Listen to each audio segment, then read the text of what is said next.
selanjutnya ini adalah siklus terakhir, yaitu self-reflection phase. Proses yang dilakukan setelah kegiatan belajar.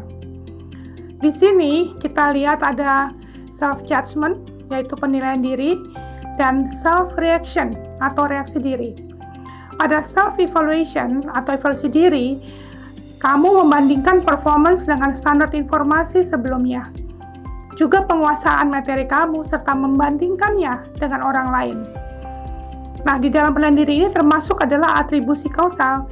Bagaimana penilaian diri kamu mengenai kemampuan dan upaya yang sudah dilakukan berdasarkan evaluasi diri yang sudah dilakukan. Dan akhirnya adalah self-reaction atau reaksi diri.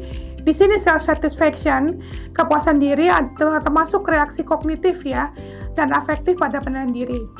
Juga termasuk di sini apakah bagaimana keputusan yang diambil itu apakah bersifat adaptif atau defensif. Kalau keputusan kamu bersifat adaptif, artinya keinginan untuk belajar lebih lanjut dengan menggunakan strategi atau memodifikasi. Sedangkan kalau kamu mengambil keputusan yang defensif, kamu akan menghindari pembelajaran lebih lanjut untuk menghindari dari ketidakpuasan dan efek aversif lainnya. Baiklah, selanjutnya ini adalah fase terakhir. Kita lihat bagaimana Kevin di dalam merefleksikan dirinya. Apakah dia akan mengambil keputusan yang defensif atau adaptif? Selamat menyaksikan. Oke, selamat siang Kevin. Ya, siang Bu. Aduh, pakai baju merah nih, semangat ya. Ada gini sih Bu. Oke, hari ini kita seperti janji kemarin kita akan bahas tentang Johari Windows. Ya, ini bukan sembarang jendela gitu ya, tapi jendela Johari ya yang dibuat oleh Johari ya, 2 orang ya. Nah, apa sih Johari Window itu? Ya, pertama ini adalah metode untuk kita mengevaluasi diri sehingga kita mengenal diri kita dengan lebih baik. Kadang-kadang kayak kamu kemarin ya, ragu nih apakah kamu benar bisa melakukannya atau tidak. Ya, bisa jadi kamu kurang paham apa sih kelebihan dan kekurangan kamu. Ya, juga bagaimana kita berinteraksi di lingkungan. Seberapa misalnya teman-teman kita mengenal kita dan memahami kita. Nah, Johari Window ini diisi dengan kata-kata tentang sikap atau kelebihan kekurangan kamu atau keterampilan kamu yang rasanya kamu miliki. Ya, nah ada 4 kuadran juga nih ya. Ada hal-hal yang kita ketahui terhadap diri kita sendiri dan diketahui oleh teman-teman kita. Ya, sesuatu yang kamu tampilkan di luar dan teman-teman kamu mengakui juga bahwa kamu memiliki dan melakukan hal tersebut. Yang kedua adalah diketahui teman-teman, tapi kita sendiri tidak tahu, ya. Nah, ini adalah bagian yang kemudian kadang-kadang membuat kita, oh, kata teman-teman saya begini, tapi ternyata tidak demikian gitu ya. Ternyata ada yang membuat kita merasa, oh, kamu kok menilai saya seperti itu, ya. Saya sendiri tidak melihat diri saya seperti itu. Oke, ada 4 kuadran. Pertama yang kita ketahui dan diketahui orang lain. Yang kedua adalah tidak diketahui oleh diri kita, tapi diketahui oleh teman-teman. Yang ketiga adalah yang tidak diketahui orang lain, tapi kita tahu. Ya. Yang keempat adalah yang kita nggak tahu, teman-teman nggak tahu. Apa nih nama-namanya? Kita lihat satu persatu ya. Yang pertama yang kita tahu dan orang lain tahu. Disebutnya daerah arena atau open. Ya, kita terbuka terhadap teman-teman tentang hal itu, ya, dan kita sendiri tahu ya bahwa kita seperti itu.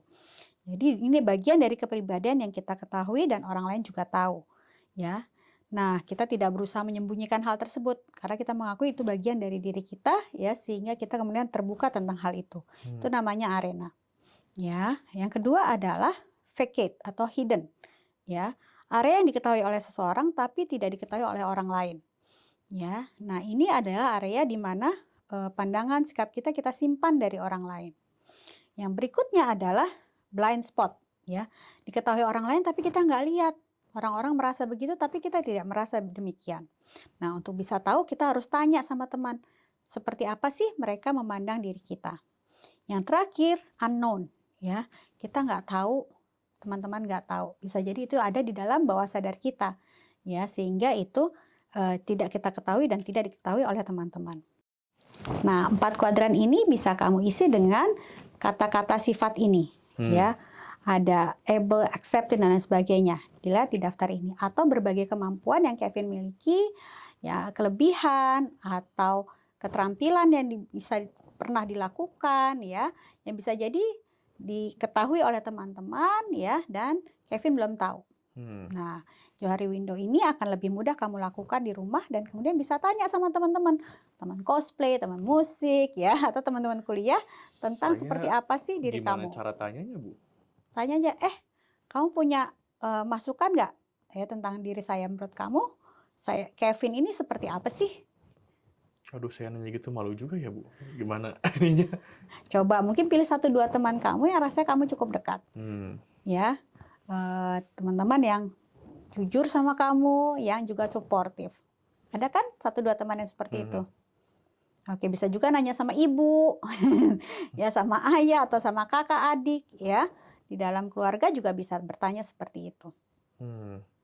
Oke, sehingga kamu bisa mengumpulkan apa-apa saja sih yang ada dalam diri kamu, sehingga kamu bisa punya kekuatan untuk menjalani yang kita sudah rencanakan, goal kamu dan time management kamu dengan baik. Oke, kira-kira bisa dilakukan? Kayaknya cobain deh, Bu, tapi kayaknya susah deh ini. Kamu masih belum yakin ya? Iya. Ya, coba dulu dengan diri kamu sendiri. Kamu tulis dulu yang ada di kuadran 1. Kamu tahu dan diketahui orang lain. Setelah kamu nulis itu rasanya, siapa ya yang rasanya bisa saya tanya? Ya, 1 dulu orang. Setelah kamu dapat masukan, rasanya pasti akan lebih mudah untuk bertanya pada lebih banyak orang. Oke, saya coba deh, Bu. Oke, kita coba ya, sehingga kita punya keyakinan bahwa Kevin memiliki kemampuan ya, yang mungkin dihargai orang lain juga yang selama ini Kevin belum lihat. Oke? Oke. Kita ketemu lagi next meeting. Oke.